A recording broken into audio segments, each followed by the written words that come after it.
Hello, my name is Mordred Viking and I'd like to welcome you to Stellaris Episode 1. I've not done the tutorial or anything like that, but I'm going to jump straight in anyway. I have watched a couple of Let's Plays, so I have a vague idea of what I'm doing. I also watched some of the multiplayer stream that Paradox did, the 22-player one, which was epic, by the way, and Quill 18s and also Blog. Of course, who hasn't watched Blog? Anyway, first step is to create our own nation. So I'm going to hit here, create new. Select. Crest, most important thing. Now what I'm going to do here is I'm actually working on a sci-fi game myself called Starium, and in that there are 10 playable races. Now I kind of want to see what one of those races would be like in this game. They're called the Ursians, and they're an Ursine people, mammalian bears, space bears. So what would space bear's crest be? There's actually a pretty decent selection of them here. Now the Ursians, their primary interest is law and order, justice, and all that good stuff. So we need something which is kind of represents that, I think. Possibly this one. It's not too bad. Kind of like scale or something like that. Maybe a futuristic scale like this. Not space pirates. That's someone else. Oh, we could do this one. That's kind of a cool crest. Global law and order. Global justice. Kind of like that, actually. Yeah, we'll do that. Global justice. There we go. Primary colour. Black. Grey. Can we change the crest colour? Or is that not a thing? That's not a thing, I don't think. Right, what's the background going to be? I actually kind of like that first background. It's kind of cool.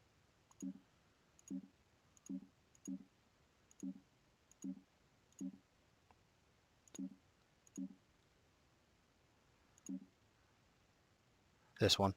Black and white. The law is black and white. Okay. Next. What kind of weaponry do we use? So I don't think that this has much of an impact on things. This is basically just your starting weaponry. You can actually unlock any of these and use any of them. I've always had a bit of a thing for missile weapons, but I think I'm going to go with projectile. Projectiles are anti-shield, lasers are anti-armor, and missile are just long-ranged. So I think I'm going to go with projectiles, just like a thudding fist into someone's face. Then we have the 3 types of travel, your faster than light travel method. This is, I believe, locked. So this is a very, very important decision. This essentially dictates how you move around space. So warp travel, you can move anywhere. So from from star system to star system, there's no real penalties. However, it's fairly slow. That's the only problem. Hyperspace, you have essentially lanes between the planets. So if you've ever played Sins of a Solar Empire, that is hyperspace, where you have a corridor and only certain planets, or certain systems are linked by these corridors. So it's a bit more strategic play there, because there can be like choke points and strategic points and areas you just can't reach immediately, or at least for a while.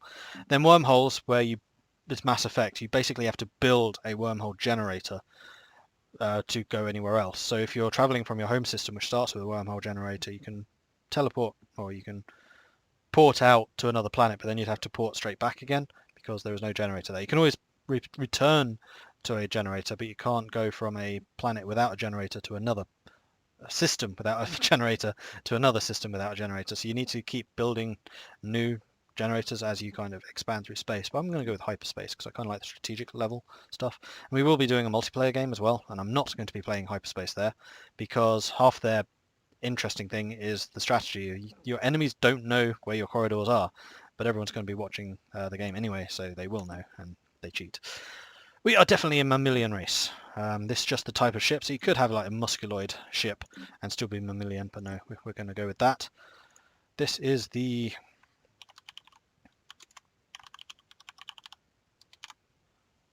name of the race. We are the United Oathsworn.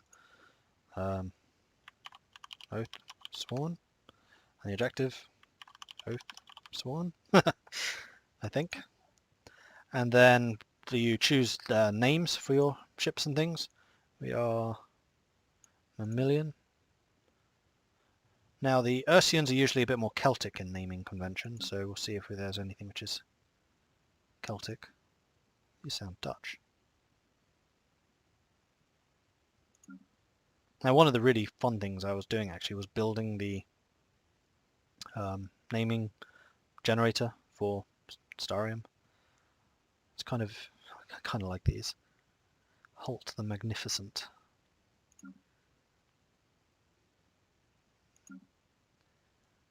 No.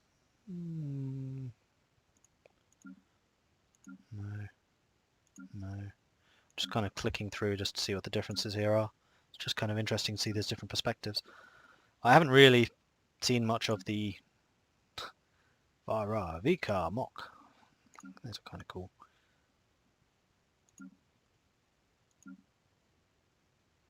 Peculiar hatchling. Unpredictable plumage. Shriek, rise, float, swoop. Oh, those are very avian. It would be kind of nice if you could have like fungoid leaders, avian ships, and I don't know.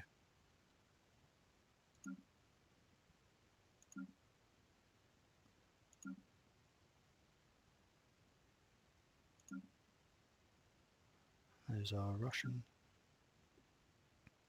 I'll just go with the Dutch names. Yeah, I think I will. We'll go with this. Ship prefix, UOS, United Oathsworn ship. Racial traits. Now this is where you actually begin to customize your faction. So you have 2 points, and you can have positives and negatives. So the negatives give you points and the positives cost you points. And you can have a maximum of 4 traits total.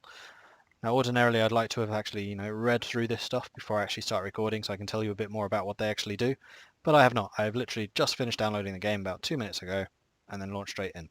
So you'll have to bear with me here. So agrarian is more food, thrifty is more energy, industrious is more minerals.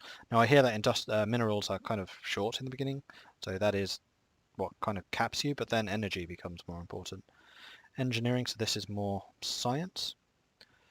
Extremely adaptive, so that means you can inhabit more difficult locations. Rapid breeders, see population grows. Slow, talented. Leaders skill levels +1. Oh, you just start with higher level skills. And quick learn is okay. Very strong. Army damage and minerals, okay. Strong, weak, nomadic. Sedentary. So sedentary is you can move populations between planets if you have the correct policies. Policies? Yeah, I think they are. Communals, happiness, okay. That's a good one to have. Other species happiness, so if you're charismatic and you conquer other territories, you can kind of intermingle the races. Ethics and divergence. Okay, so when you conquer other places, they'll become more like you. Long-lived. Okay. Decadent. Right, so the Ursians, they are extremely long-lived. They are the longest lived in our universe, so we're going to have be that. And now it's either a balance of very strong or strong, probably strong, or adaptive. They're very tough. I mean, they're bears. They can live basically anywhere. So I might do that. So I need quite a few negatives. Unfortunately, there aren't any high point negatives. I don't want to be repugnant. I don't want to be... No, I can't be non-adaptive. Okay, I'm not going to take extremely adaptive. I'm just going to take adaptive, I think. So I need to get -4. Alright, we won't take venerable either. We'll take long-lived. Enduring. There you go. So we just need a 1 negative. They are very anti-slavery. Oh, without slaves. No, we don't want decadent. We don't want repugnant. Don't want solitary. Happiness becomes a bit of a problem. We could take sedentary. They're bears. They like hibernating. In fact, that totally makes sense. Alright, so we are an adaptive race. That is, we are more easily... Sorry, we basically have more fortitude. We can settle in more places more easily. We have longer lifespan, just because we're long-lived. We're sedentary, so we're like hibernating. That totally makes sense. Starting ruler. Who is their starting ruler? It is Conlath. And how do I choose what race? Thought, is that under appearance? Oh, I missed this. Okay, whoops. So yes, we are mammalian. We want to be bears of some kind. It's the most bear-like. I do quite like the space cat look. There aren't any real bears here. That's a problem. Just having a look through. Kind of want to see what the differences are. I mean, the quality of the artwork here is pretty phenomenal. I really do like how they've done this. Like, everything's animated as well. Quite basic animations, but still very, very cool.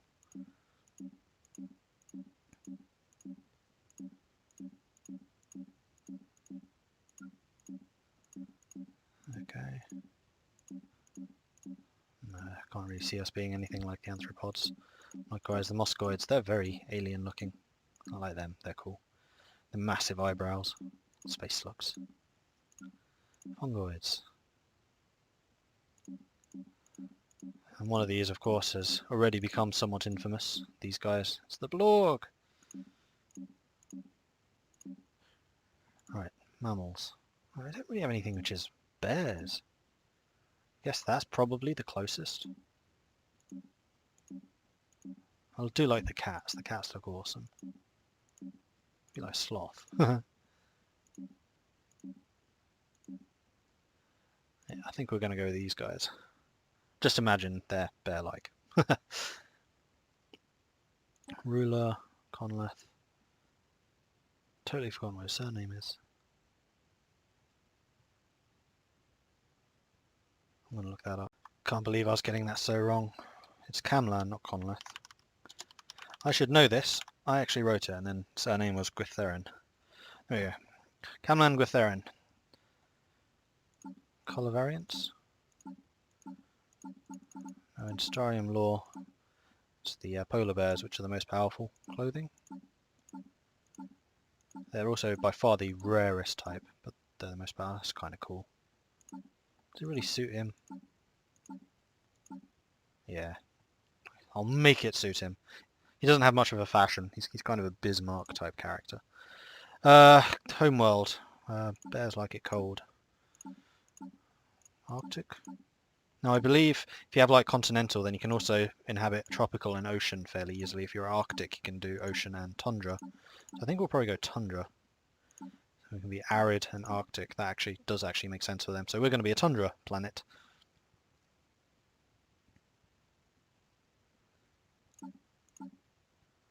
So yeah, there you go. Tundra habitability 80%, Arctic 60%, arid 60%, then ocean and desert 20%. Apparently continental, nothing.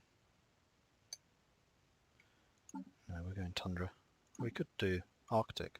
Arctic I think is probably more likely actually. Tundra is too cold. No, we can still do Arctic very well actually. It's 80%. Oh no, sorry. Tundra 60%, but we can also get continental and arid. I think that makes more sense. Homeworld. Ursula? Star name? Ursula, there you go. Starting solar system. Oh, you can start in Sol or any of these. Interesting, I'll just go random. It's all randomly generated, so that's fine. City appearance. We are definitely in a mammalian city, and you can kind of see it a little more up close up there. We're a mammal. Government and ethics. Now this is where things get interesting. You can basically pick, I think it's 2 ethic? No, it was 1 ethic. It is 2.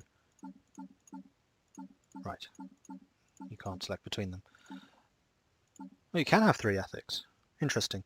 But the different ethics that you choose actually changes what your government is. So it changes the possibilities. So these ones that are grayed out, you can't be because our ethics don't suit them. But we could be an indirect democracy, a plutocratic oligarchy, and a despotic empire if we were a spiritualist, militarist, xenophobe. So this basically is some empire-wide modifiers which also determines how other factions perceive you too. So if you are pacifist and you come across someone else who's pacifist, you're going to like each other more. Pacifist is interesting because it gives you more embassies, and embassies work just like the diplomats in Europa Universalis, so that is how you improve relations with people. So the pacifist, you are playing the diplomatic game, absolutely. You're trying to build up alliances and federations. Materialist, you are producing more science. Individualist, more energy, and you have less of a tolerance for slavery and ethics, and you have more of an ethics divergence, which I'm going to guess is a bad thing because it's in red, but I don't actually know what it means. Xenophobe, you are xenophobic, so you don't like other races, however, you're more happy to take slaves. Militarist, you have less of an influence in alliance level, I guess, but you get more in... Oh, that's what it is. Alliance influence costs, so if you have an alliance, it actually costs you influence, which is kind of your diplomatic currency, I want to say, and it'll cost you more to be in an alliance, so you're better off just conquering stuff rather than being diplomatic. But rivalries work differently in this. Rivalries are actually how you generate influence, so having a rivalry with someone else gives you more influence, and obviously makes them hate you more, so wars are more likely, which obviously works for a militarist. Spiritualist, you get more happiness. Collectivist, you have more of a tolerance to slavery and you eat less food. Xenophile, you actually like other races. And then pacifist. Well, I think we're going to go xenophile. Law and order. We want to spread law and order to other factions. And then after that, I'm not actually too sure. Yeah, the opposite. You cannot be opposites. You can be like the adjacents, but you cannot be opposite. So you cannot be a militarist pacifist. That's just, you can't. So we are a xenophile. Should we be a super xenophile? Nah, we'll just be xenophile. I think we'll also go materialist. Though we're not really very scientific. We're more militarist. I think we'll be a xenophile militarist. So we're happy to kind of spread our will through military might. But we like you while doing it. I guess would be the way to say that. I'm kind of tempted to just take fanatic xenophile. We're not very spiritual. We're not xenophobic, obviously. We could be somewhat individualist. I wouldn't say we're particularly collectivist. Needs of the many outweighs the needs of the few. Well, it's not really. If the many commit crimes, they all get punished. Actually kind of hard to create a faction like this. I think we're going to go fanatic xenophile. Oh, the background changes.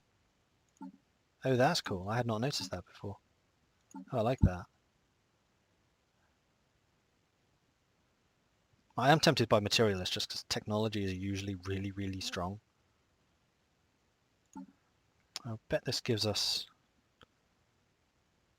core sector planet, so you can have more planets in your core. So basically the way it works is kind of the Crusader Kings 2 system where you have a Demesne... I have no idea how you actually say that word. You basically, your direct holdings, you can only have so many of them. It's capped, a soft cap. And then other holdings that you want to have, you basically have to give away to vassals. It has a similar system, except in this they're called sectors. So the core sector, that is your sector, the direct control, you can have more of them if you have this direct democracy, which means you have to delegate less to other people. Research alternatives. Empire leader capacity, that's quite nice because you are limited in the number of leaders you can actually have as an empire. And leaders do all kinds of things. So they're your scientists, they're your generals, they're your planetary governors, they're your sector governors, lots of different things. Despotic hegemony, survey speed and research. Each ruler can build an elite assault army. An election every 40 to 50 years. Election every 5 years. Military republic, so cheaper armies, more exhaustion. Military junta, so ships cost less and upgrade for less. Naval capacity, ships upkeep less. You can have more ships, that's kind of nice. Despotic empire, buildings cost less. But slaves are more effective. I don't want slaves. We're anti-slavery. We're very anti-slavery. In fact, which was the anti-slavery one?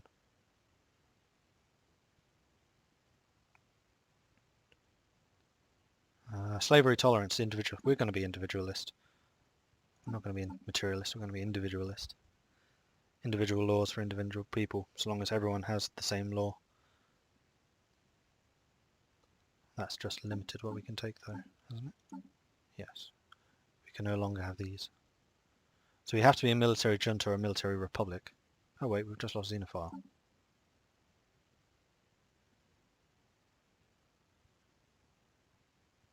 Indirect democracy. This is the one I'm kind of tempted. Leader level skills and leader recruitment costs, so we're spreading our like direct leadership. I mean, being at war is, I don't know. I'm struggling a bit.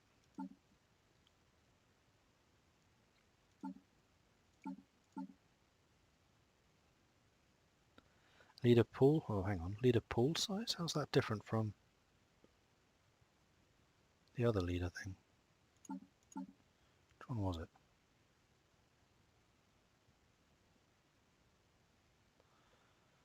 Oh, they're just cheaper. Leader pool is how many of them you can actually have. Gotcha.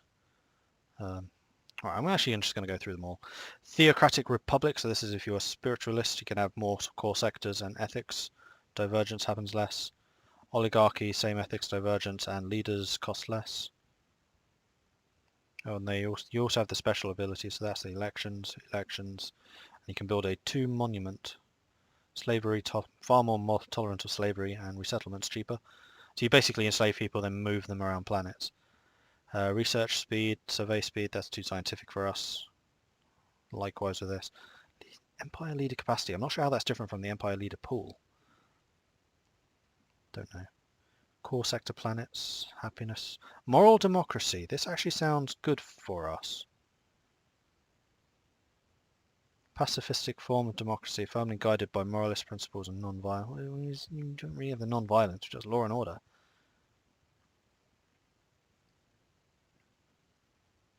Enlightened monarchy. Edicts cost less and duration is longer. You have to be pacifist though.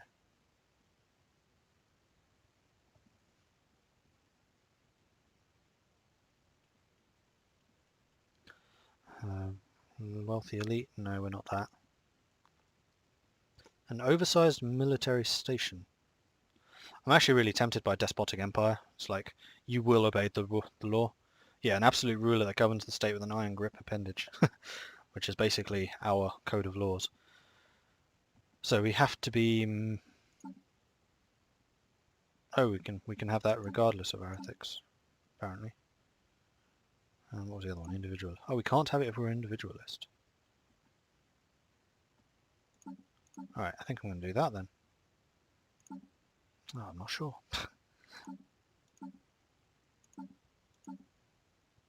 So some of them give you more choices and some of them limit them. Maybe we'll just go materialist then. Yeah, we'll do that. Building cost, slave, mineral. Oh, this is the better slaves. No, we're not slaves. We're not slavers. We're not wealthy elite. You know, direct democracy. Direct democracy. You have to be materialist for the direct democracy. Right, so we're materialist, xenophile, militarists with a direct democracy. So we control more planets. I mean, we're very good at organising stuff. We create law and order. It's what we do. Oh wait, empire name? Didn't I already do a name? Oh, that's the species. My bad. Right, we are the Ursians.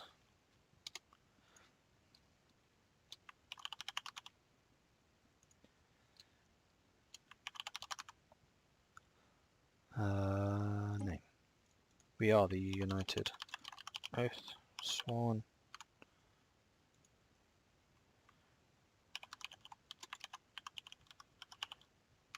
There we go.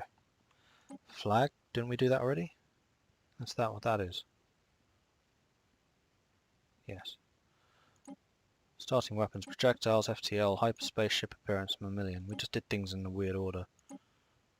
Just going to double check all of these. Traits. Yep. Camlan. Yep. Alright, that'll do. We'll save it. Double check the name spelling. Ursians, yes. And then Ursula name list. Done. Okay, so what type of galaxy size should we play in? For this first game, I'm just going to do medium, I think. Elliptical, fine. AI empires, medium. I'm just going to leave this as default, I think. Just for the test game, so we're kind of learning how things go. So I'm sorry that the creation lasted so long there. In fact, I might just end this episode here, so this is all just the creation stuff, and we'll actually start playing properly in the next episode. So thank you very much for watching. Please do like and subscribe if you're enjoying this series, and if you want to see some more. If you have any tips or advice, if you just want to like ask stuff about the game, or if you want me to kind of look into things, please do say so in the comment section below. I do try and read and respond to basically everything there. So please do, let's get some discussions going. And likewise, in the description box, I'm also going to put a link to our Facebook page for Starium, in case you're interested in who just the Ursians actually are, and then you can kind of see what we are basing these guys on. Thanks very much for watching, and I'll catch you next time. Goodbye.